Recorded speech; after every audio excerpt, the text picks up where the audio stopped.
Para pendengar setia Radio Tuntung Mana FM, sebagaimana kita ketahui bahwa perceraian adalah secara singkatnya pemutusan hubungan ya antara suami dan istri ya dengan sebuah kesepakatan ya Bu ya. Iya, dengan sebuah kesepakatan melalui pengadilan ya. Nah, kita ingin tahu juga nih dulu bagaimana grafik ya perceraian di Kabupaten Tanah Laut ini selama beberapa tahun ya belakangan ini. Bagaimana Bu? Silakan Ibu Rabiatul. Terima kasih atas kesempatan yang diberikan dari Radio Tuntung Pandang Tanah Laut ini kepada kami.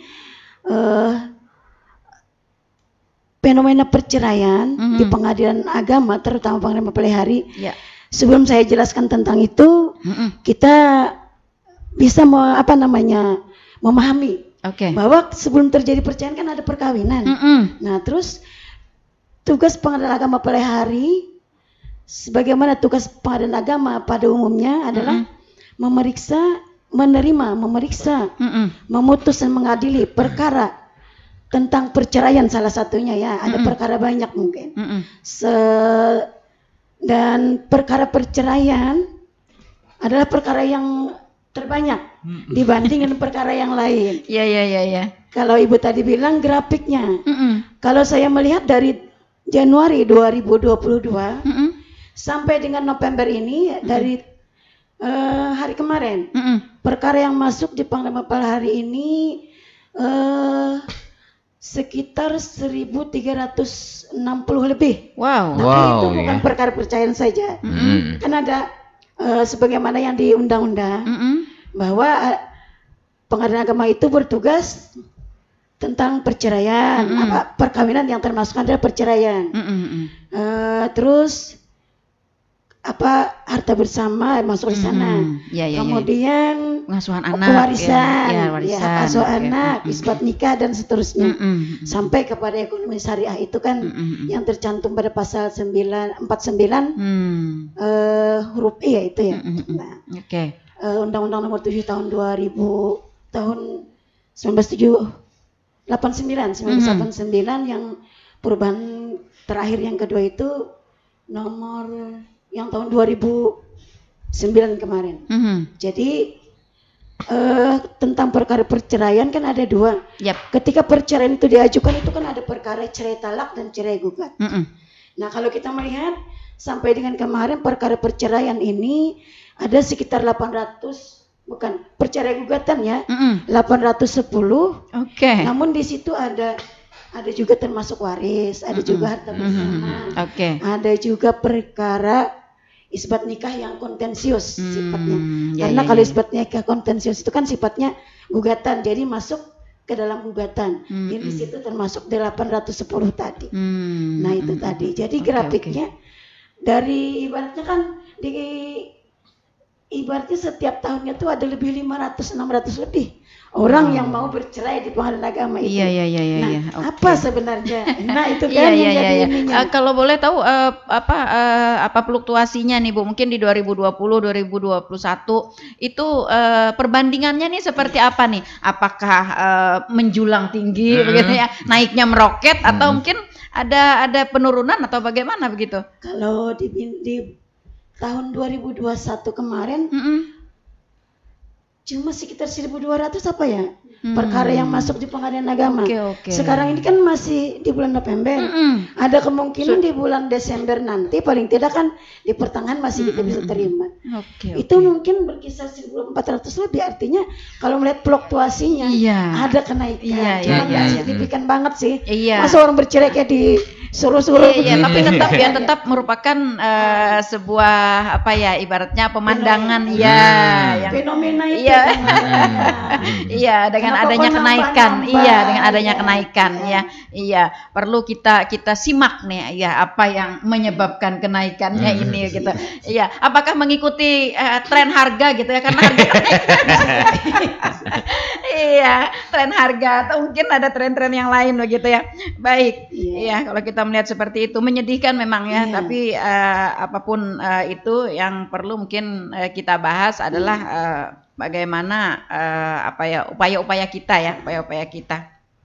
Iya, kalau tadi dikatakan Ibu Rabiatul bahwa grafiknya itu semakin meningkat dari tahun ke tahun, belum pernah ada kayaknya yang menurun secara drastis begitu ya? Nggak pernah. Iya. Iya. Kalau dulu-dulu malah kira-kira nggak lebih 1000 perkara di per hari. Iya. Kalau sekarang sudah mencapai hampir ya kan. Kalau nanti kita di Desember mungkin 1400 ada ya. Nah itu kan karena rata-rata 1 bulan itu perkara masuk itu secara umumnya lebih dari 100. Oke.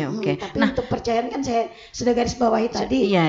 Sekitar 700 lebih lah. Iya. Saya ingat dulu waktu tahun 2017, 2018 itu Tanah Laut menempati urutan yang di atas ya, angka perceraian yang tertinggi di Kalimantan Selatan. Iya. Luar biasa juga ya. Nah, lalu Bu, selama ini dengan adanya kenaikan-kenaikan angka perceraian ini, sebenarnya apa sih faktor penyebab dari perceraian itu? Ada banyak yang krusial mungkin ya. Ada banyak penyebab sebenarnya.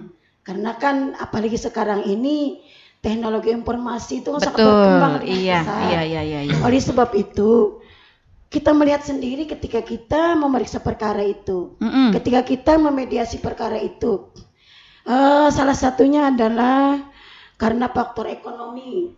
Karena faktor ekonomi, si suami mungkin juga kurang memberikan nafkah, sehingga si istri ikut-ikutan kerja.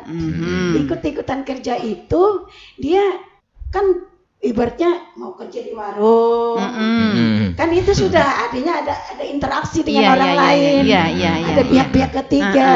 Dia nggak bisa jadi ibu rumah tangga doang yang mengharapkan suami. Sebenarnya tujuannya itu memang untuk membantu ekonomi rumah tangga. Tetapi pada kenyataannya dia lihat hal-hal baru ya. Nah itu kan ya, ketika misalnya si istri bekerja awalnya kan sebagai pencari nafkah tambahan begitu ya. Tapi ternyata setelah dilihat kayaknya istri ini potensial nih gitu ya. Akhirnya suami sedikit menarik diri ya dari pekerjaannya begitu, sehingga terjadi mungkin adanya kayak semacam jaka bahasa Banjarnya tuh bihiri lah bini masa bini yang seharusnya adalah tulang rusuk gitu ya, jadi tulang punggung.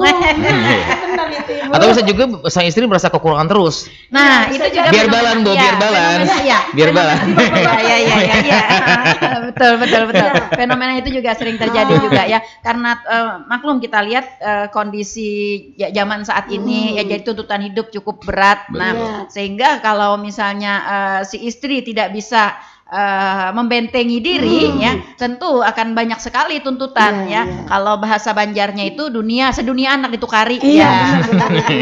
Benar. Iya, sehingga kemampuan kita yang ada kan tidak mampu begitu. Nah, di situ mungkin jadinya miskomunikasinya ya. Oke, selain ekonomi, Ibu. Karena ini tadi saya jelaskan kan karena pengaruh teknologi informasi yang sangat pesat sekarang ini, sehingga selain juga si istri itu ikut kerja, mungkin pelayan warung atau pelayan toko, ada juga kan yang sekarang bisnis online. Oh iya betul. Jadi kurir, sering berarti kan dia keluar rumah.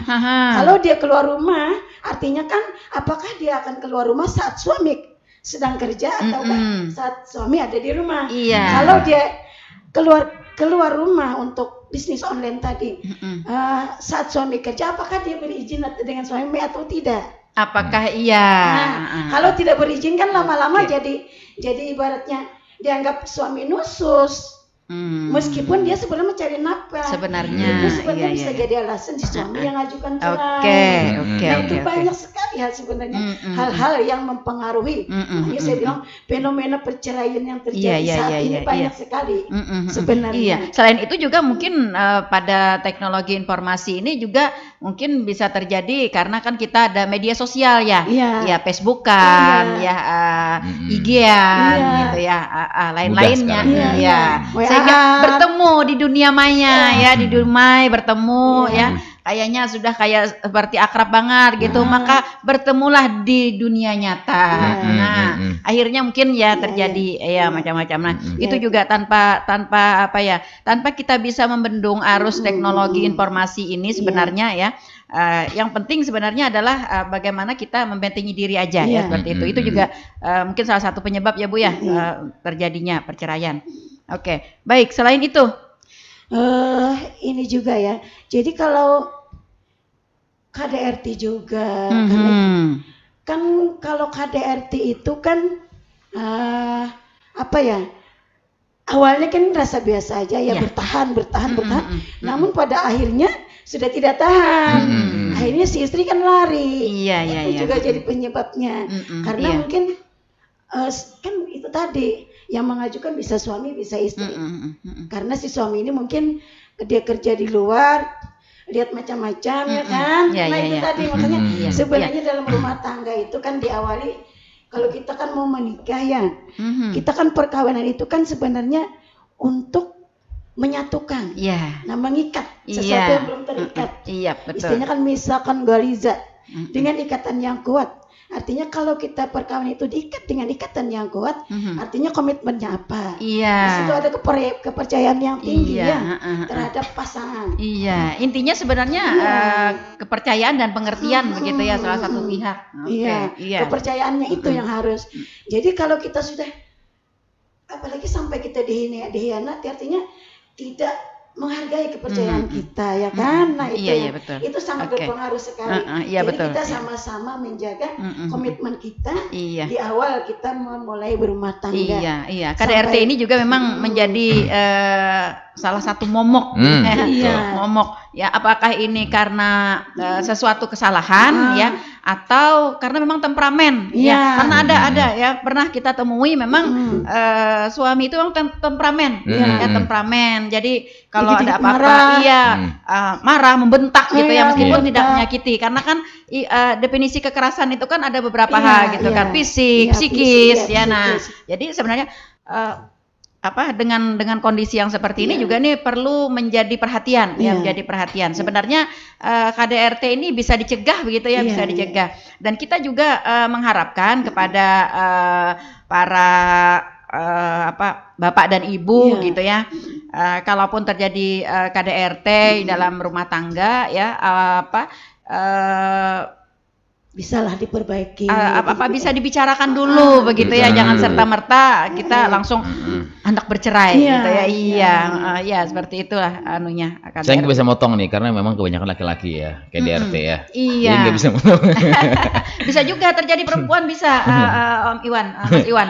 Bisa karena kita beberapa kali juga melakukan penanganan penanganan yang KDRT dilakukan oleh perempuan. Ada beberapa. Cuma mungkin memang grafiknya sedikit gitu, tapi ada ya, tapi ada. Memang mungkin ada. Si wanita berotot sekali mungkin. Karena dia merasa dia lebih berkuasa, lebih berkuasa ekonomi, dalam mungkin segala rumah macam tangga. Karena kita ketahui ya, di dalam rumah tangga itu kan kalau bapak sebagai kepala keluarga, kalau ibu kan sebagai kepala rumah tangga, 90% pergerakan dalam rumah tangga itu dikuasai oleh ibu. Ketika ibu tidak melakukan apa-apa, tahu akibatnya. Rumah tangga akan seperti kapal pecah. Nah, seperti itu. Artinya kekuatan luar biasa di ibu. Nah, ketika kekuatan ini tidak digunakannya dengan baik, maka dia bisa melakukan KDRT. Artinya kan sama-sama memahami Bu ya. Jadi ketika kan ada pernah juga, kalau bukan sinetron sih, kita lihat kan, coba kita bertukar kerja. Si bapak di rumah, si ibu ke kantor. Rasakan kan, dua peran itu sama-sama nggak bisa. Kesalahan aja itu Bu. Artinya ketika bapak datang, ini ngomong laki-laki juga satu aja ya. Ketika bapak datang ke rumah, dilihat di rumah ini ada berantakan sih, jangan marah dulu. Apa sih yang dilakukan ibu istri seharian ini? Tanya dulu, jangan berantakan seperti ini kok belum siap makan kok. Betul sekali ya. Pekerjaan di rumah tangga itu ya, meskipun istri itu sebagai ibu rumah tangga sejati ya, hargai, karena pekerjaan di rumah tangga itu tidak akan pernah habis-habisnya. Dari bangun pagi hari sampai mau tidur, bahkan di tengah tidur dibangunkan. Mau tidur, dari bangun tidur sampai mau tidur di tengah Iya. Ketika tidur dibangunkan. Iya. Terasa di mediasi saya ini ya. Di mediasi hakim sama host kita ya. Saja. Iya, mengingatkan. Share saja Bu ya. Iya, karena ini kan inspirasi ya. Santai Bu. Iya, karena kita inspirasi ya Bu ya. Jadi betul. ini Inspirasi. akan Betul menjadi sekali. sebuah wacana ya, pemikiran oleh para pendengar kita gitu ya. Agar ini bisa ditekan ya. Artinya penyebab perceraian dari faktor KDRT ini sebenarnya dapat diatasi ya, dapat diatasi ya, seperti itu. Kalau faktor usia pernikahan Bu? Kalau faktor usia pernikahan ya seumur jagung. iya ya, itu kan ada DK itu ya, makanya sekarang pakai konseling itu ya. Karena untuk menekan pernikahan dini sebenarnya. Karena kalau kita seperti air mengalir saja terus seperti itu kan. Kalau kita tidak ada filternya, kalau terima terus. Padahal kita kalau kita memeriksa perkara itu kan nggak mudah juga. Betul Karena sekali. kita kan di samping kedua orang tuanya, terus tetangga juga kita tanyai sampai sebagai saksi ya dalam persidangan itu, apakah dia itu bisa menikah seumur begini kan? Iya. Layak apa enggak? Gitu. Kalau lagi hendak bujur aja bulah. Iya. Kalau bahasa Banjarnya tuh apa kulanjaran. Aduh. Ya, jadi kalau yang faktor usia itu ya, ada beberapa perkara yang saya sendiri tangani. Ketika DK kita yang periksa. Ketika mau cerai kita lagi yang periksa. Iya. Rasanya di baru aja kemarin nih ya. Saya nikahkan gitu tiba-tiba setahun jagung. Karena umurnya waktu itu masih 15. Betul. Karena kalau kita melihat karena si suami ini sudah lebih 20-an. Artinya kan bisa membimbing. Ternyata dalam perjalanan perkawinan itu tidak bisa. Karena mungkin si ini masih anak-anak. Usia masih muda, dia masih ingin kayak bermain-main gitu ya. Iya, tingkat keseriusannya tidak tinggi gitu ya. Malah bagaimana ia dapat malah badannya tambah gemuk. Si suami nggak suka lagi mencari Iya. Kejadian yang saya lihat. Betul. Pernikahan usia dini ini juga menjadi salah satu momok juga ya di Kabupaten Tanah Laut khususnya juga. Karena ini juga pemicu ya angka perceraian yang cukup tinggi. Saya pernah juga menangani perkara dulu pasangan yang menikah di usia muda. Jadi ketika menikah karena dia masih anak-anak gitu ya. Jadi suaminya ini memang belum bekerja tapi warisan orang tua banyak gitu. Ada perumahan kuitan, ada toko kuitan, nyaman aja gitu. Jadi karena pemikirannya masih anak-anak, dia kalau hujan-hujan main bola hujan. Untung kan dapat telanjang. Akhirnya kan si istri rasa gimana gitu. Nah, akhirnya sebenarnya penyebabnya jadi pas datang konseling gitu kan, penyebabnya sebenarnya enteng banget gitu ya, hanya perilaku ya, hanya perilaku si suami yang kekanak-kanakan gitu kan. Artinya nggak dewasa lagi. Karena memang benar usianya masih muda banget. Memang harus orang yang berumah tangga memang sudah dianggap dewasa. Begitu juga dengan istri ketika dia masih muda. Nanti kan tentu ketika setelah berkawinan tentu akan memberikan keturunan gitu ya. Nah, kan jadi ini anak beranak gitu ya. Anak beranak. Anak beranak. Bagaimana bisa memelihara anak sedangkan kita juga adalah anak gitu. Masih anak-anak. Masih anak-anak. Nah, itu juga istilahnya dewasa dipaksakan. Yang menjadi fenomena. Betul sekali. Itu jadi fenomena juga perceraian kan. Ada juga sebenarnya faktor penyebab perceraian yang sebenarnya cukup memprihatinkan juga ya. Seperti misalnya tidak ada komunikasi ya Bu tidak ada komunikasi yang baik antara kedua belah pihak di dalam rumah tangga. Komunikasi ini penting juga sebenarnya ya di dalam rumah tangga, karena komunikasi ini salah satu untuk mencari solusi dari miskomunikasi. Miskomunikasi jadinya. Karena istilahnya hubungan keduanya itu nggak harmonis. Coba dibicarakan. Kadang-kadang melihat misalnya wajah istri kok cemberut gitu ya. Kan harus dihibur ya. Ini ada apa? Tarik ton aku nih. Akhirnya kan aku merasa kada salah, sarik juga jadi masalah ya. Iya, jadi masalah akhirnya ya. Nah, komunikasi ini juga penting ya, sebagai salah satu juga faktor penyebab dari sebuah perceraian. Baik, sebenarnya lebih banyak juga yang lain-lainnya itu, ini mungkin yang lebih krusial ya Bu ya, yang lebih banyak gitu ya yang menjadi penyebabnya. Nah, lalu menurut evaluasi Bu dari Pengadilan Agama nih, dengan tingginya angka perceraian khususnya di Kabupaten Tanah Laut dalam kurun waktu beberapa tahun ini. Nah, lalu apa nih Bu upaya-upaya dari Pengadilan Agama ya, minimal kalau menzerokan mungkin tidak minimal mungkin menekan angka perceraian, atau mungkin bahkan yang sudah memajukan kasus mungkin setelah dilakukan upaya dari Pengadilan Agama akan jadi gitu. Damai Iya Bu.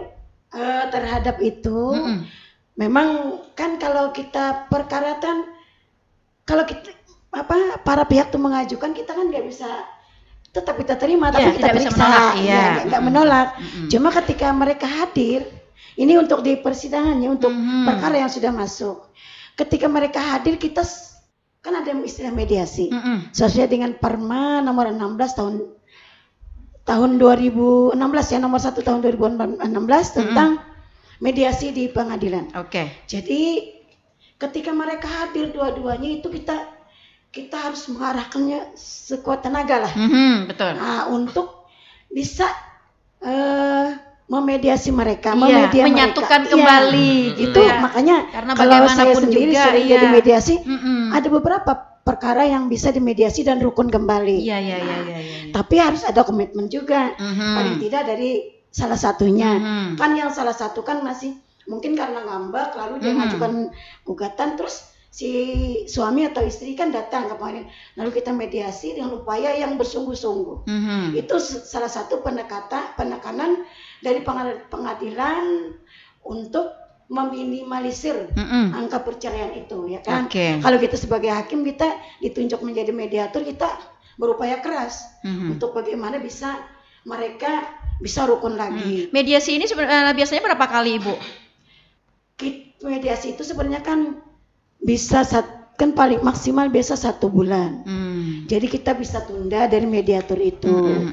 Nah, jadi kita ada juga yang kita ketika 2 minggu sudah berhasil. Kalau perkara perceraian itu, kalau mediasi berhasil, perkaranya dicabut. Kita artinya mereka sudah enggak cerai kan, bisa kumpul lagi. Nah, jadi di situ ada juga yang mereka ngajukan cerai tapi masih berhubungan suami istri.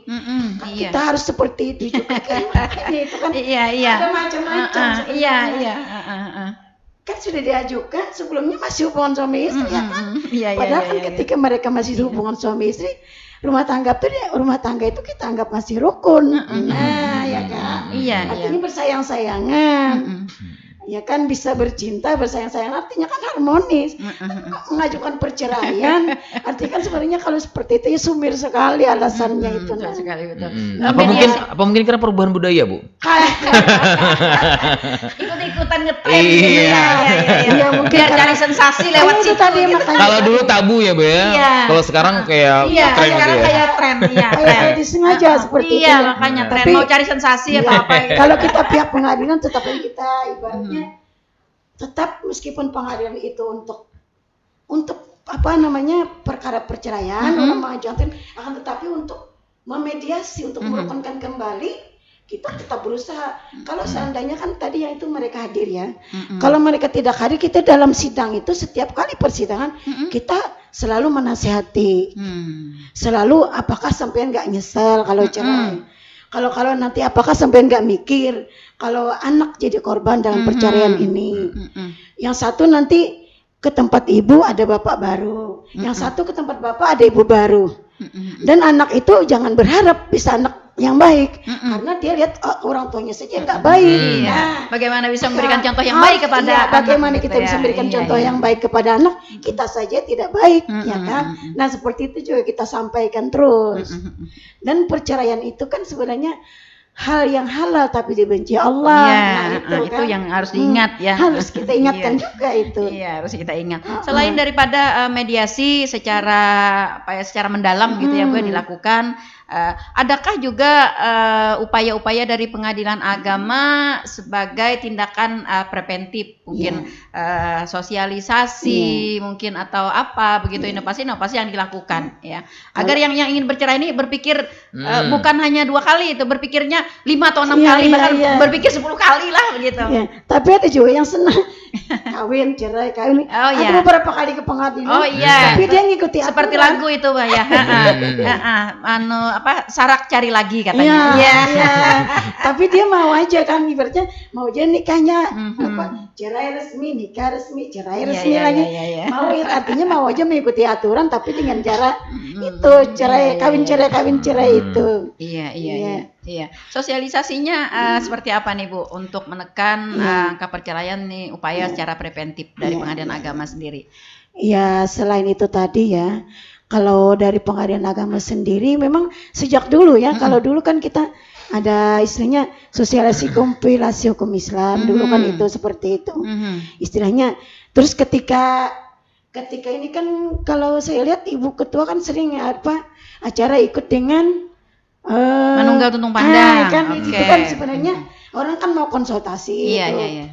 Di situ juga sebenarnya ada ibaratnya mediasi-mediasi, penasihat-penasihat yang disampaikan. Terus ada juga inovasi-inovasi yang ibaratnya yang dibangun oleh pengadilan agama pada hari. Ya kan? Iya. Kalau misalnya pendekatan atau sosialisasi ke sekolah-sekolah, khususnya mungkin kepada di tingkat SLTP, SLTA gitu kan, anak-anak remaja agar dapat mengetahui gitu. Edukasi. Edukasi.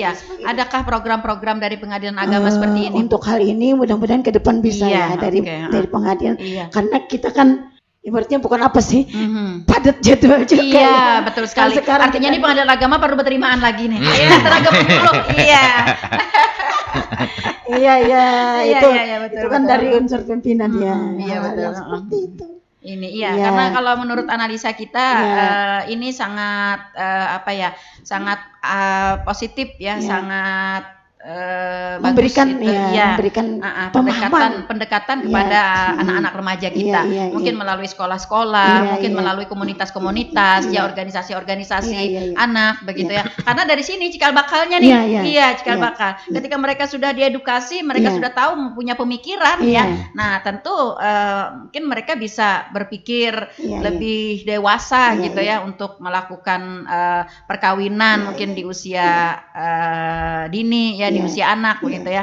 Nah, di usia anak. Nah, sehingga salah satu untuk menekan juga ya untuk hal yang seperti itu kan. Kalau sebenarnya untuk kawinnya. Kawin itu kan urusannya Kementerian Agama ya. Kalau ketika dia mau cerai kan ya baru ke pengadilan agama. Jadi kan sebenarnya penyuluhan perkawinan itu kan sebenarnya di Kemenak itu juga sebenarnya sama-sama ya. Sebenarnya sih banyak sebenarnya pihak-pihak yang berkepentingan. Yang terkait berkepentingan. Salah satunya adalah pengadilan agama. Pengadilan agama dapat melakukan itu dengan dasar hasil evaluasi. Evaluasi perceraian. Artinya kan sama-sama turun. Sama-sama turun, baik itu dari Kementerian Agama, Pengadilan Agama, terus dan SKPD terkait lainnya ya, seperti itu terus, unsur masyarakat lah, tokoh-tokoh masyarakat yang bisa, karena masyarakat kan dia yang punya anak, artinya kan ada juga pemahaman ke sana, artinya sama-sama, karena masalah perceraian ini masalah kita semua kan, betul. Mereka yang bercerai tapi kan dampaknya, itu. Jadi sebenarnya bukan pengadilan agama saja, pengadilan agama ini kan grafik perceraiannya itu kok naik terus, ada apa ini? Nah itu artinya dia ada komunikasi. Betul. Nah jadi berdasarkan artinya evaluasi itu, gitu ya. Ya kewenangan kita di situ, gitu kita. Ayo bersama-sama, ayo kita bersama-sama. Sama juga dengan ini kan. Radio Tuntung Pandang ini bisa live, bisa sesuai dengan kapasitas kita begitu ya. Mudah-mudahan lah di kedepannya nanti kita akan lebih menguatkan komitmen kita bersama ya, saling keterkaitan ya untuk menekan. Karena menyedihkan sekali ketika kita selalu melihat grafiknya ini terus naik begitu ya. Meskipun ibaratnya dianggap tidak signifikan ya naikannya, tapi tetap memprihatinkan ya, tetap memprihatinkan. Artinya ini menjadi sebuah sebuah penilaian ya, betapa kita tidak bisa berbuat apa-apa terhadap ini begitu. Meskipun sebenarnya kita sudah banyak berbuat gitu ya. Ya memang karena pengaruh itu tadi kan banyak yang mempengaruhi perkawinan itu bisa kandas jadinya ya kan? Iya bisa kandas. Bukan hanya kapal yang kandas ya Bu ya. Iya kapal saja yang kandas. Ternyata rumah tangga juga bisa kandas. Iya karena kan sekarang berlayarnya di mana gitu. Ya perempuan itu kan nggak mau juga kadang-kadang di rumah aja. Iya. Sekarang zamannya glowing juga. Iya betul. Jadi kata saya dengar di itu ya. Saya dengar di ini kata Ridwan Kamil. Nanti kalau nanti mungkin glowing itu jadi BPJS katanya. Karena merupakan kebutuhan ya. Iya, bukan sekedar di sisi lain ya. Karena suami itu melarang istri glowing ya, melarang istri glowing, alasannya macam-macam. Iya. Tetapi ketika suami melihat yang glowing di sebelah, ini yang tidak ada keadilan. Nanti glowing itu bisa masuk BPJS katanya. Glowing buat suami bagus Bu ya. Tapi glowing buat orang lain tuh nggak bagus. Nah, itu dia. Glowing kan butuh dana, butuh dana, butuh waktu, butuh dukungan. Iya betul. Baik Ibu, beberapa kali kita melakukan talkshow di sini dengan Pengadilan Agama bahwa Pengadilan Agama ini selalu melakukan inovasi-inovasi pelayanan. Salah satunya adalah percepatan ya dari penanganan kasus. Nah, lalu bagaimana dengan kasus perceraian ini Ibu? Apakah termasuk juga dilakukan percepatan atau bagaimana begitu? Ketika perkara masuk, terutama untuk perkara perceraian ya, penanganan perkara itu memang ada percepatan, cuma tidak bisa mempengaruhi istilahnya terhadap hakim dalam memeriksa perkara, tidak bisa dipengaruhi, tidak bisa diintervensi. Kalau memang cukup alasan, cukup bukti, di pengadilan seperti itu kan, kita kan memeriksa perkara nggak asal periksa ya, perkara masuk, terus kita kalau hadir dua kita mediasi, ada jawab berjawab, ada pembuktian, bukti kan bisa tertulis, bisa saksi, ya kan, ada upaya merukunkan dalam persidangan, setiap itu artinya urutan-urutan persidangan tidak bisa dipengaruhi atau diintervensi oleh pihak manapun. Percepatan penyelesaian perkara itu tetap. Cuma ketika perkara itu masuk ke majelis hakim, itu adalah kuasa majelis hakim dalam memeriksa dan memutusnya. Jadi tidak bisa dipengaruhi. Ketika itu cukup bukti, cukup alasan, dan bisa dibuktikan oleh para pihak, perkara itu bisa diputus. Iya, tidak ada alasan untuk menunda. Tidak ada alasan untuk menunda. Apalagi sekarang perkara itu sekarang kan yang pakai e-court lah. Misalnya perkara secara elektronik. Jawab berjawab bisa dengan secara elektronik, tidak perlu harus ke pengadilan, ya kan? Itu maksudnya percepatannya di situ. Bukan memeriksanya serta-merta begitu ya.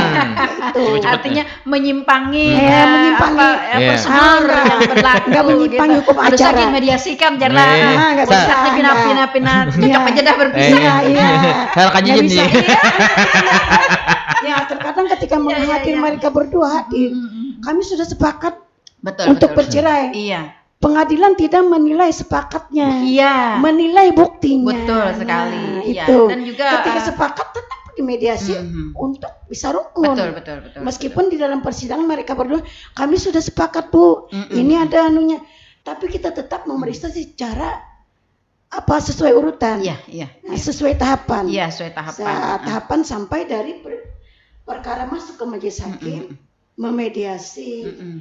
Perkara diperiksa, jawab berjawab sampai pembuktian dan putusan. Nah seperti itu. Jadi sering tidak ada intervensi dari luar. Mediasi ini dilakukan setelah permohonan perceraian itu masuk ya Bu ya? Iya. Nah lalu ketika perkara itu masuk, ditunjuk majelis hakim yang menentukan mediasi itu kan majelis hakim. Jadi kita serahkan. Kan mediasi itu ada mediator yang bersertifikat, ada mediator yang boleh bersertifikat ada yang dari luar. Bukan berarti harus dari pengadilan saja. Betul. Bisa memilih sebenarnya. Bisa memilih sebenarnya ya. Cuman hanya saja disayangkan jumlah mediator kita yang bersertifikat ini sangat terbatas. Iya. Ya, sangat-sangat terbatas. Apalagi dari luar. Ya, apalagi dari luar. Karena kan kalau dari luar itu kan membutuhkan waktu juga mereka. Jadi mereka juga kadang-kadang menyerahkan ke majelis hakim atau memilih yang di dalam saja. Iya, betul. Oke. Ibu, ketika kasus tadi sudah masuk begitu ya, jika terjadi ketidaksepakatan antara kedua belah pihak, misalnya ketika dimediasi, ya kan ini kasus sudah masuk ya, sudah tercatat, lalu dimediasi, mungkin di mediasi pertama, mungkin di mediasi sudah belum terlihat adanya tanda-tanda kebaikan begitu ya. Nah, tapi kan ada tenggang waktu kan ya. Nah, pada saat-saat tenggang waktu ternyata masing-masing berpikir, karena kadang-kadang begini, ketika mediasi mungkin perasaan masih panas ya, pikiran masih panas atau segalanya. Nah, seiring dengan waktu ternyata memikirkan segala sesuatu apa tadi hasil dari mediasi, dari apa yang disampaikan oleh mediator misalnya. Nah, sehingga mereka bersepakat untuk baik kembali begitu. Nah, ini bagaimana kalau terjadi seperti ini? Itu alhamdulillah banget. Ya kan, karena kita waktu mediasi pertama itu kita kan memberikan waktu. Mediasi tidak hanya di pengadilan. Nanti kita sarankan bisa mediasi oleh keluarga nanti ya. Kamu bawa keluarga, kamu bawa keluarga misalnya.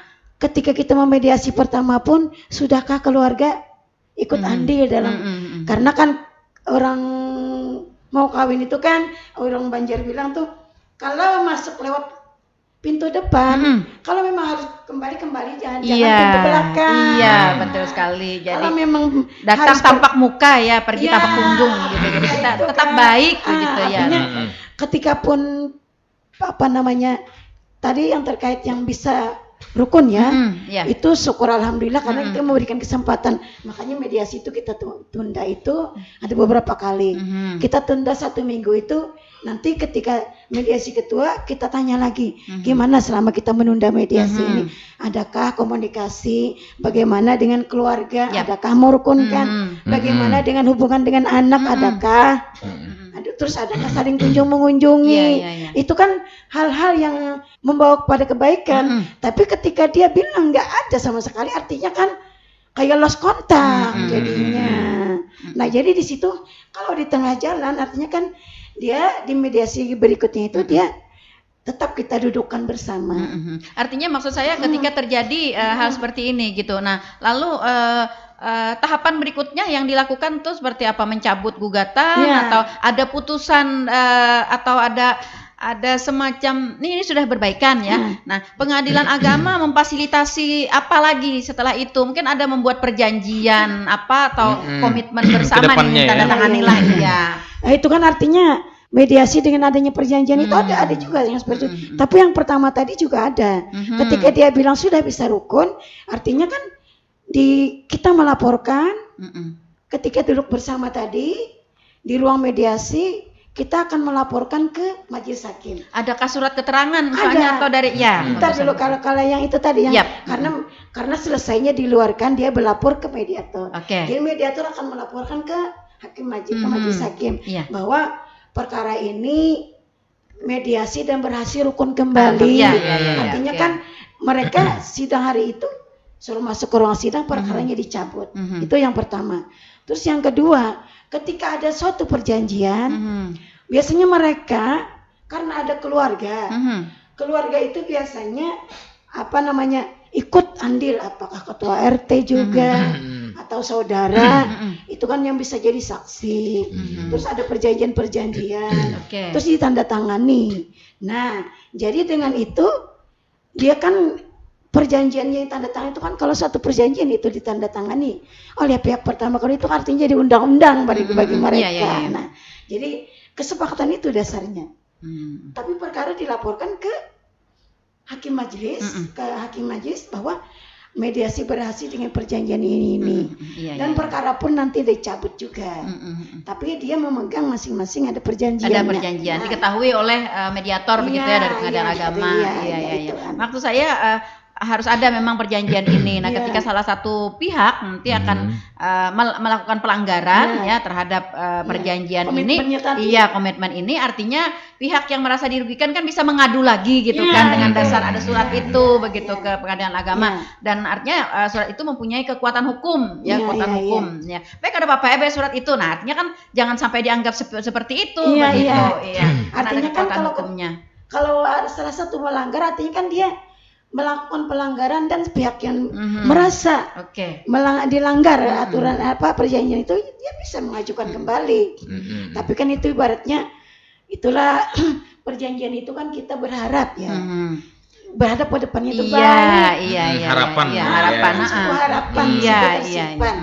bahwa dengan adanya perjanjian itu pihak yang ini bisa mentaati komitmen bersama itu. Iya. Kedua belah pihak ya sama-sama dapat mentaati. Ketika salah satu melanggar artinya kan komitmen bersama itu sudah dilanggar. Artinya tidak berkomitmen lagi. Jadi pihak yang merasa ini dia kan bisa mengajukan karena setelah dilanggarnya itu komitmen bersama itu.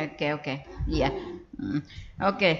Karena sering terjadi juga beberapa kali begitu ya ketika sudah memberikan komitmen. Nah, ternyata ada salah satu pihak yang tidak bisa memegang komitmen itu begitu ya, kembalilah mengajukan ya seperti itu. Nah, di dalam aturan perundang-undangan yang berlaku, Ibu, ada berapa macam sih perceraian ini? Karena ada yang talak 1, talak 2, talak 3 begitu. Saya sendiri nggak ngerti, Bu. Iya, kalau ke pengadilan itu kan perkara perceraian kan ada ini ya. Cerai talak bila diajukan oleh suami itu dulu ya. Cerai gugat apabila diajukan oleh istri. Nah, suami yang mengajukan perceraian itu biasa kan menurut aturan itu kan di tempat tinggal istri. Ya, kalau istri kan di tempat tinggal istri, ya kan? Terus terkait dengan cerai itu kan bisa jatuh karena pertama karena kematian. Salah satu meninggal putus cerai. Terus karena ada permohonan cerai tadi kan yang dia jatuhkan suami di pengadilan, kemudian ada putusan pengadilan yang cerai gugat itu. Kalau terkait dengan biasa kan kalau di pengadilan itu si suami itu menjatuhkan talak 1 ya, talak 1 raj'i. Itu kan karena dia memang bercerai 1 kali di pengadilan itu. Ya, kita kan melihatnya di situ. Jadi ketika jatuh talak 1 itu kan dia bisa kembali dengan istrinya lagi kan. Dalam kurun waktu berapa lama tuh Pak, Bu, setelah dijatuhkan talak 1? Tidak ada batas waktu begitu? Kalau sudah akta cerainya keluar, itu kan nikah lagi artinya. Oke. Iya. Kalau si istri kan biasanya jatuh talak 1 bainnya, karena dia juga nikah lagi dengan suami. Ada yang emosi, Bu ya, langsung talak 3 langsung gitu. Iya. Ini banyak masyarakat yang tidak memahami, Bu, yang tidak tapi memahami. Tetap aja di pengadilan ada jatuh talak 1. Iya, artinya bila sudah talak 3 tuh kayak puas banget gitu ya. Nah, ternyata menjadi kendala di kemudian hari ketika ingin berbaikan kembali gitu. Nah, ada persyaratan-persyaratan tertentu. Nah, ini perlu dijelaskan Ibu supaya nanti dipahami begitu ya. Jadi ketika emosi itu sebenarnya emosi sesaat Bu ya.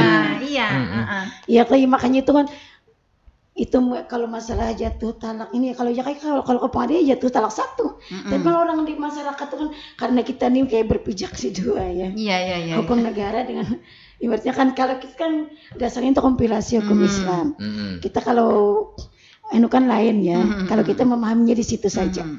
Ya bang pasti kan kalau diajukan ke pengadilan belum pernah menjatuhkan talak di pengadilan, artinya talak 1. Itu saja untuk pengadilan. Nah, lalu bagaimana Bu dengan fenomena talak siri? Oh, nikah siri, talak siri. Talak siri, nikahnya sebenarnya resmi ya? Iya, resmi. Tapi talaknya talak siri begitu. Nah, bagaimana? Kawin siri lagi ya.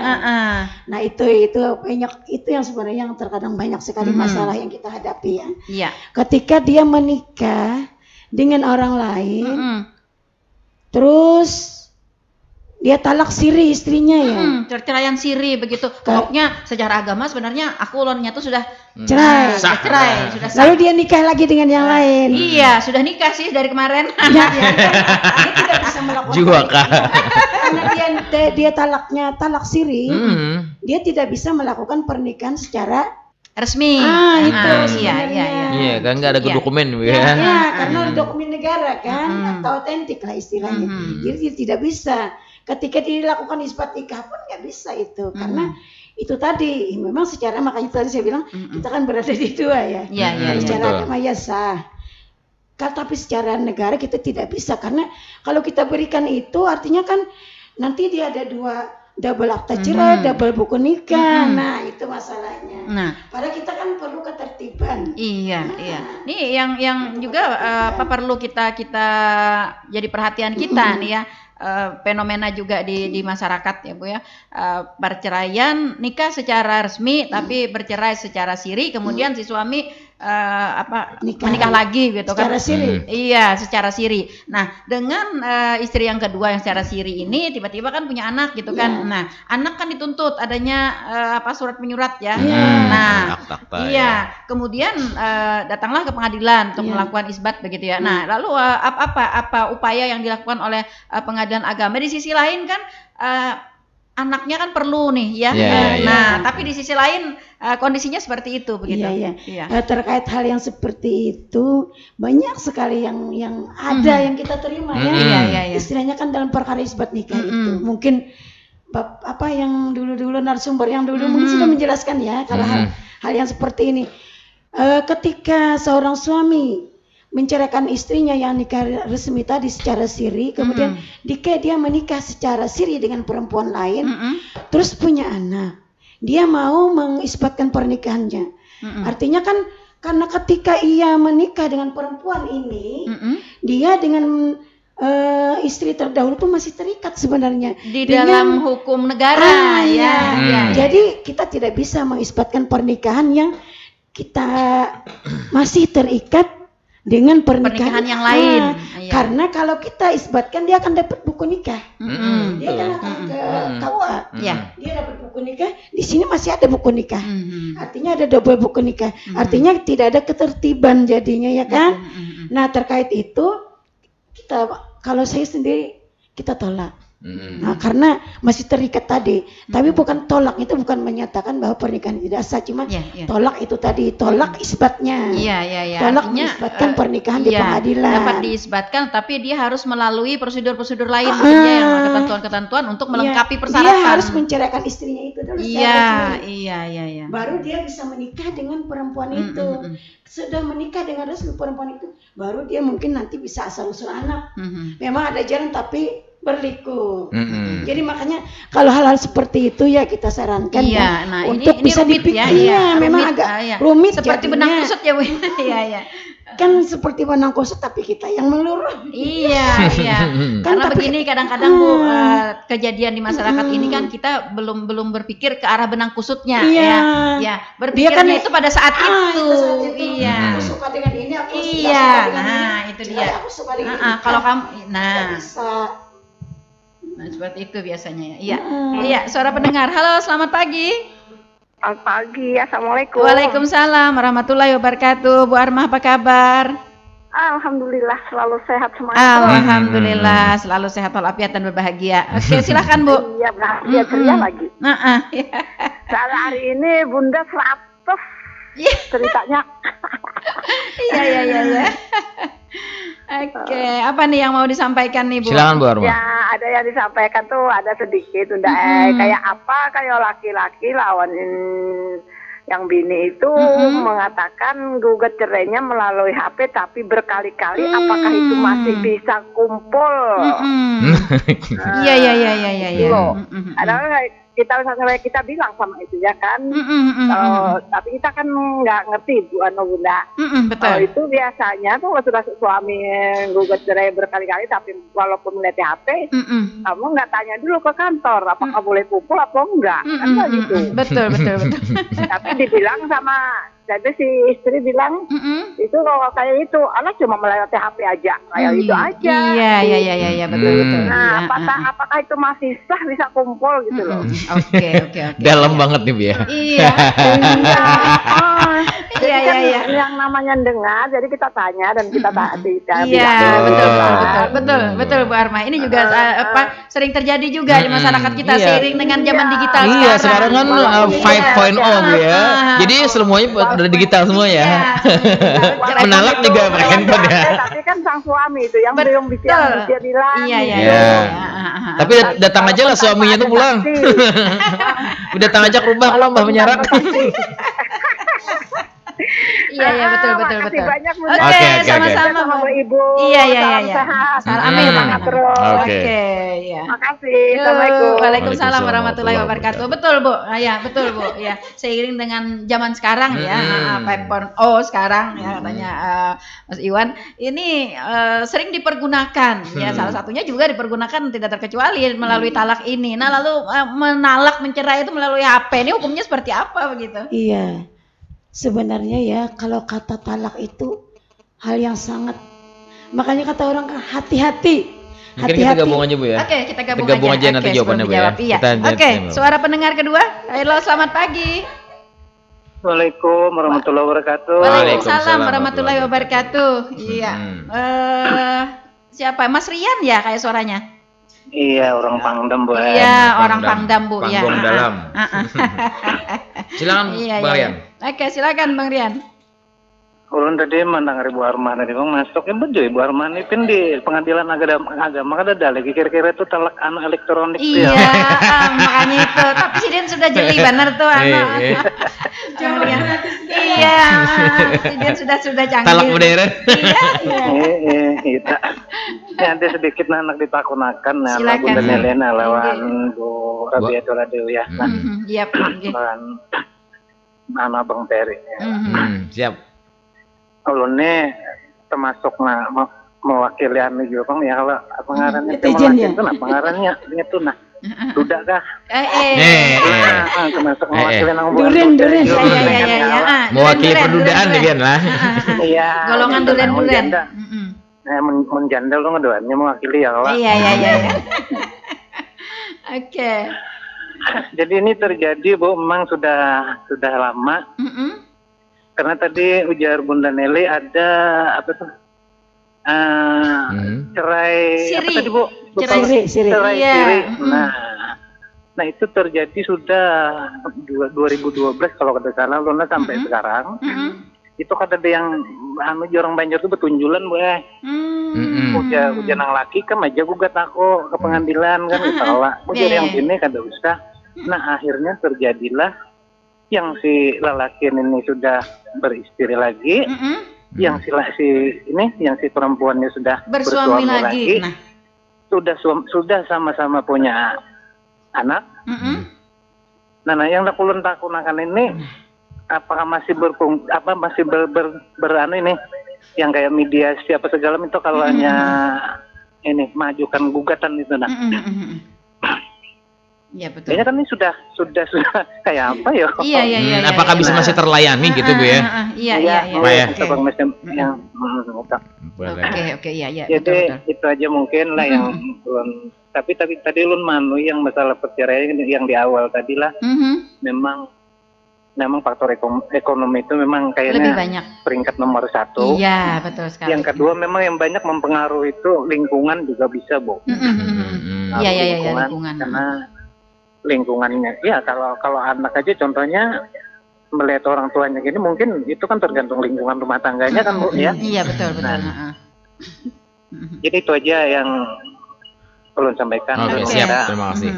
Atas waktunya, mengucapkan terima kasih. Assalamualaikum warahmatullahi wabarakatuh. Waalaikumsalam warahmatullahi wabarakatuh. Terima kasih ya Bang Rian di Pangdam. Ya Pangdam nih panggung dalam Bu. Iya, bukan pekerjaan Sidin. Bukan Panglima. Purnawirawan bukan juga. Panglima Kodam. Oke, baik. Ini betul juga Bu ini bisa terjadi juga di masyarakat begitu ya. Ketika cerai secara siri begitu. Artinya mereka berdua sudah menganggap bahwa ini sudah sebuah perceraian. Masing-masing mereka sudah mencari pendamping masing-masing, bahkan sudah beranak pinak gitu ya. Nah, iya betul apa yang disampaikan oleh Bang Rian. Nah, lalu dalam kondisi seperti ini nih bagaimana? Langsung dijawab nanti kedua-duanya nih Bu, dari Bu Arma dengan Bang Rian. Ya, Bu Arma tadi talaknya lewat HP. Iya. Iya, yang pertama terima kasih Bu Arma atas ikut atensinya di sini ya. Terima kasih banyak. Terkait dengan menjatuhkan talak ya melalui HP berkali-kali, tapi itu tadi saya bilang bahwa sebenarnya kata talak itu hal yang sangat jangan sampai ya ibaratnya bukan jangan hal yang dipermain-mainkan begitu ya, jangan. Karena kan kalau sudah menjatuhkan talak itu kan artinya kita meyakini bahwa saya talak, kamu bukan istri saya, artinya kan seperti itu. Nah, mulai sekarang kamu bukan istri saya lagi. Nah, kan seperti itu, intinya kan ke situ. Iya, betul. Nah, artinya kan ketika dia makanya kita itu kan, tapi kalau sudah kita ke pengadilannya tetap talak satu. Berapa kali pun. Kalau itu kan keyakinannya dia ya. Makanya jangan sembarangan menjatuhkan talak. Iya, artinya karena talak itu kan sebenarnya hal yang dibenci. Iya, betul. Yang tabu banget gitu ya. Ini tabu banget. Iya. Jangan dijadikan kebiasaan. Kata-kata talak sedikit-sedikit itu. Nyebut itu, sedikit-sedikit nyebut itu begitu terus ya. Terus nanti dikumpuli istri, apa enggak sadar apakah itu halal apa tidak ya kan? Harus sadar sendiri itu. Makanya istilahnya kata talak itu jangan sampai asal dijatuhkan. Kalau secara aturan Ibu, dengan kondisi itu ya menyebutkan kata talak di melalui HP itu, kalau secara aturan itu sah atau tidak Bu? Kalau secara agama kan ya sudah. Tapi kalau kita ke pengadilan kan kita talak satu. Tapi kan bisa juga kan kata talak dengan kata pisah kan beda. Kalau pisah kan bisa kumpul ya. Nah kalau talak kan kayak melepas. Nah kayak melepas kan. Kalau kita pisah bisa aja kembali. Karena kan pisah artinya pisah bukan berarti cerai gitu ya. Iya. Hanya berpisah karena tempat. Pisah dulu kita ajar. Iya. Nah, atau aku serahkan nikah ke orang tua, bukan menjatuhkan talak. Artinya aku serahkan aja kan, berarti istilahnya kalau kita memahami dari kata-kata itu sendiri kan, kita harus memahami juga kata-kata itu. Iya, persyaratan sebuah perceraian yang sah menurut agama itu sebenarnya krusial apa sih Bu? Selain daripada ucapan begitu? Kalau laki-laki ya yang menjatuhkan talaknya itu. Dia mengucapkan. Nah misalnya kita mengucapkan kita hanya berdua begitu, apakah itu juga sudah sah atau bagaimana? Tidak ada saksi, tidak ada siapa-siapa yang mendengar. Makanya tadi keyakinannya itu. Yakin sih istri sudah dijatuhinya talak, dia kan gak mau lagi. Kalau secara agama misalnya ya. Kan banyak juga yang istri-istri itu bilang saya sudah dijatuhinya talak dan saya yakin itu sudah talak 3 dia nggak mau lagi berhubungan, nggak mau menolak dia karena dia yakin karena sudah dijatuhi. Artinya kan nggak bisa itu. Jadi artinya apakah itu bertatapan muka atau melalui HP, ketika itu disebutkan artinya secara hukum agama itu dinyatakan sah begitu Bu? Saya nggak bisa bilang sah yang sebetulnya. Kalau ke pengadilan ya seperti itu, bawa ke pengadilan dulu. Kalau hal yang itu kan tanya aja yang ke ulama lah, kami kan kalau kita berikan statement di sini kan kalau nanti pas. Enggak, artinya kita harus melihat dulu dari syarat-syarat sebuah perceraian yang sah. Syarat-syarat sebuah perceraian yang sah begitu. Artinya ada ucapan, kemudian apakah juga ada sebabnya. Kenapa menjatuhkan talak? Kan menjatuhkan cerai itu kan nggak boleh emosi juga. Ya kan emosi kan nggak boleh. Harus sadar. Tidak ada paksaan. Kan ada juga yang dipaksa disodori ini. Nggak bisa jatuhkan. Kamu harus jatuhkan talak tapi dengan pisau. Kan artinya bisa. Ketika dia menelpon misalnya mengucapkan kata itu begitu, si istri misalnya dalam kondisi dia memahami begitu bahwa ternyata nih lagi emosi begitu ya. Nah, kalau si istri dalam kondisi diam, apakah juga ini termasuk artinya tidak menerima sesuatu yang sah kayak gitu. Lain halnya misalnya menyahut gitu. Iya, apa misalnya? Kan sama-sama emosi berarti. Iya, nah sama-sama emosi. Nah dalam kondisi tadi aja. Iya. Itu kita kayak jadi dilihat dulu Bu ya. Jadi kalau melalui HP begitu. Tapi nggak jarang juga kita sih. Lihat juga. Kan ditanya juga ke ulama yang lebih tahu lah ilmunya ibaratnya. Iya. Kalau begini kan Bu, orang kan sudah menjatuhkan talak ya melalui lisan Bu ya. Mungkin dari agama ya mungkin kita sebut nama sah ya. Ada saksinya dan juga. Kemudian dia ke pengadilan agama dan itu ternyata talak satu ya Bu ya, talak satu. Dan pengadilan agama berhasil Bu memediasi, mendamaikan, berhasil. Apakah mereka nikah ulang? Kalau masih talak satu tidak cerai kan? Iya, belum cerai dia. Karena kan sudah dia secara lisan Bu mengatakan. Iya, tapi hanya satu kan. Di pengadilan kan belum cerai dia. Iya. Jadi dia bisa rujuk lagi dengan ikrar ya. Dengan ikrar Bu ya. ya. Oh, saya paham kalau itu. Iya. Iya. Terus terkait dengan yang Bapak tadi itu. Perian, silakan. Iya, Om Rian tadi. Ya, terkait dengan Bang Rian. Oke. Ini ternyata cerai siri. Sudah lama pisah terus sudah bukan cerai karena itu tadi sesuai dengan Perma nomor 1 tahun 2016. Ketika perkara gugatan diajukan ke pengadilan, pada sidang hadir dua-duanya itu dimediasi dulu. Tapi kalau yang seperti itu sih nggak jarang juga. Ya ini rumit banget ini Bu, rumit banget ya. Ketika dimediasi oleh pengadilan agama ya. Artinya kan sudah si suami tidak bisa lagi menceraikan pada saat itu karena dia jelas sudah punya. Jadi mereka kan cerainya itu untuk istilahnya untuk memperbaiki pernikahan yang baru.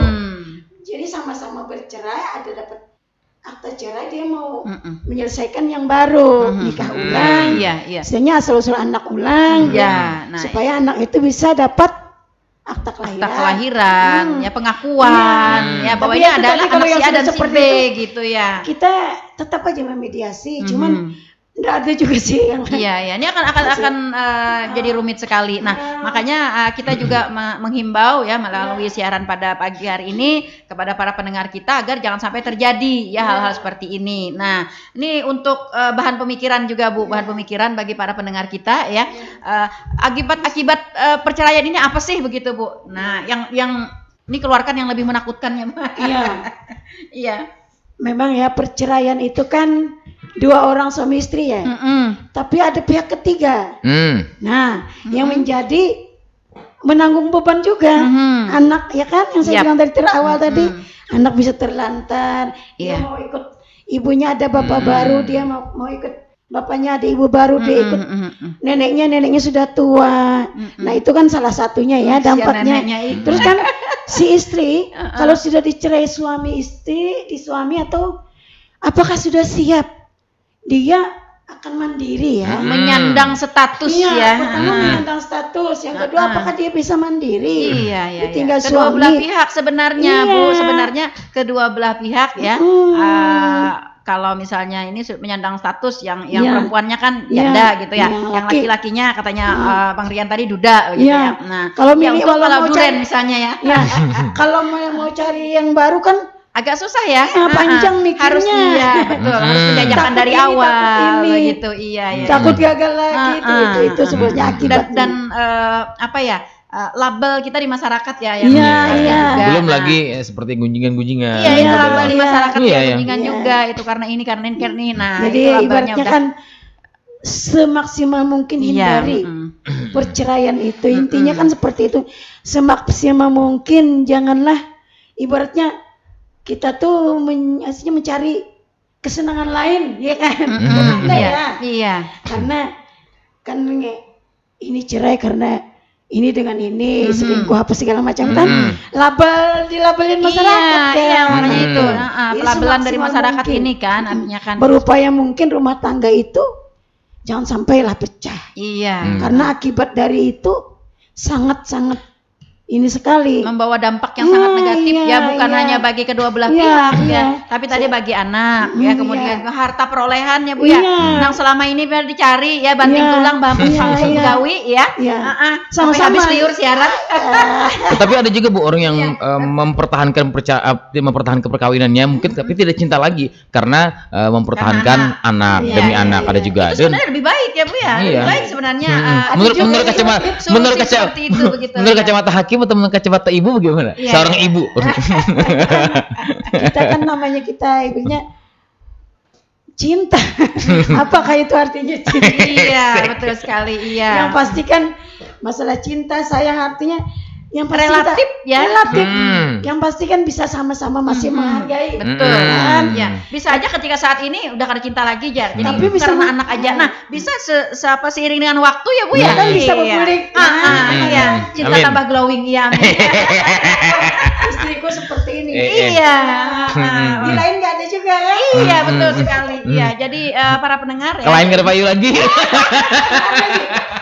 Jadi banyak sekali dampak-dampak negatif Iya, yang iya, ditimbulkan iya. akibat Silakan. perceraian. Nah, ini menjadi inspirasi bagi kita ya untuk dapat memperhatikan, untuk dapat memikirkan ya. Kalau perlu nih, kalau peribahasa orang Bahari itu berpikirlah 1000 kali begitu ya. Nah, berpikirlah 1000 kali untuk memasuki ke area perceraian itu ya. Karena sebenarnya perkawinan itu adalah penyatuan yang suci ya. Ya. Ikatan lahir batin. Iya, nah seperti itu ya. Yang direstui. Iya. Satu juga yang mungkin nih jarang juga kita pikirkan bahwa sebenarnya ketika ikrar perceraian itu disebutkan begitu ya, itu kata orang seperti mencabut nyawa ya, seperti itu. Begitu menyakitkan ya, begitu menyakitkan sebenarnya. Nah, itu juga perlu menjadi bahan pemikiran ya bagi kita semua. Nah, kita berharap dengan adanya talk show kita pada hari ini ya dapat menjadi bahan di masyarakat kita begitu ya, bahan pertimbangan, bahan pembelajaran ya untuk kedepannya agar kita dapat mengatasi permasalahan-permasalahan perceraian ini, khususnya pada hal-hal yang mungkin tidak terlalu krusial ya. Nah, jadi Simpan dulu. iya, didamaikan dulu ya. Masing-masing itu harus membuka hati, membuka diri untuk menerima dan memberikan kelebihan dan kekurangan masing-masing ya, sehingga dapat diatasi permasalahan-permasalahan yang tidak terlalu krusial seperti itu ya. Sehingga kita berharap ke depannya nanti angka-angka perceraian di Kabupaten Tanah Laut khususnya dapat ditekan ya, dapat diturunkan ya, meskipun mungkin sedikit demi sedikit ya, tapi ketika berita penurunan itu ada begitu ya, itu akan membahagiakan ya bagi kita bersama. Iya, mudah-mudahan ya, kita berharap demikian, dan kita juga berharap mudah-mudahan nanti dari pengadilan agama, dari SKPD lain, dan dari lembaga-lembaga lain juga yang terkait dengan masalah perceraian ini selalu berupaya untuk melakukan tindakan-tindakan preventif, persuasif begitu ya, agar juga bersama-sama kita dapat menekan angka perceraian ini di Kabupaten Tanah Laut khususnya. Baik, para pendengar setia, kami ucapkan terima kasih Ibu ya, Bu, atas kebersamaannya di pagi hari ini. Dan terima kasih juga kepada para pendengar yang sudah berkontribusi dan para pendengar yang sudah setia bersama kami di 102,3 MHz. Ada closingnya Ibu, silahkan kalau ada yang harus ditekankan nih bagi masyarakat Terima kita. kasih. Terkait dengan fenomena perceraian yang sudah kita gambarkan tadi, ada banyak sekali ya hal-hal yang mempengaruhi. Oleh sebab itu, bagi kita, bagi masyarakat, ibaratnya kalau sudah berumah tangga ya, kalau ada masalah yang boleh dikonsultasikanlah ke orang tua atau saudara. Jangan sampai kalau nggak bisa selesaikan sendiri kan berdua biasa kan emosi terus tuh. Ya, betul. Jadi ada baiknya ibaratnya siapa yang dianggap menjadi konsultannya untuk mengkomunikasikan bagaimana jalan keluarnya. Jangan langsung ke pengadilan untuk cerai. Ketika di pengadilan ditanya sudahlah keluarga merukunkan, mengupayakan, tidak ada. Kan kita berharap di situ. Untuk hal ini kan bisa juga untuk menekan angka perceraian. Jadi keterlibatan keluarga atau orang tua itu perlu juga. Ketika rumah tangga kita bermasalah, siapa tahu bisa ini dinasihati seperti ini didamaikan seperti ini, bisa rukun lagi, ya kan? Karena biasanya orang penengah ya itu akan lebih mudah ya memikirkannya kan, biasanya berpikirnya secara jernih ya. Iya, secara logika begitu ya, tidak juga ditunggangi oleh emosional. Ya, kan kalau kita berdua biasa emosi. Iya. Jadi oleh sebab itu berpikirlah habis-habis, orang makanya 1000 kali berpikir. Iya, betul. Nah, mungkin itu saja yang saya mungkin bisa sampaikan dalam talkshow ya, talkshow hari ini. Iya. Saya merasa diri saya ini dengan segala kekurangannya, nggak ada apa-apanya dengan Ibu ya. Mohon maaf sekali lagi jika ada kekurangannya, mohon maaf Pak ya. Siap. Terima kasih banyak atas kesempatan ini. Billahi taufiq hidayah. Assalamualaikum warahmatullahi wabarakatuh. Waalaikumsalam warahmatullahi wabarakatuh. Para pendengar setia Radio Tuntun Panah FM dimanapun Anda berada, pada garis besarnya adalah jagalah rumah tangga kita ya dengan sebaik-baiknya. Marilah kita menerima dan membina ya kelebihan dan kekurangan dari masing-masing ya, karena rumah tangga itu adalah sebuah sebuah sarana ya untuk kita sebagai sebuah ibadah ya.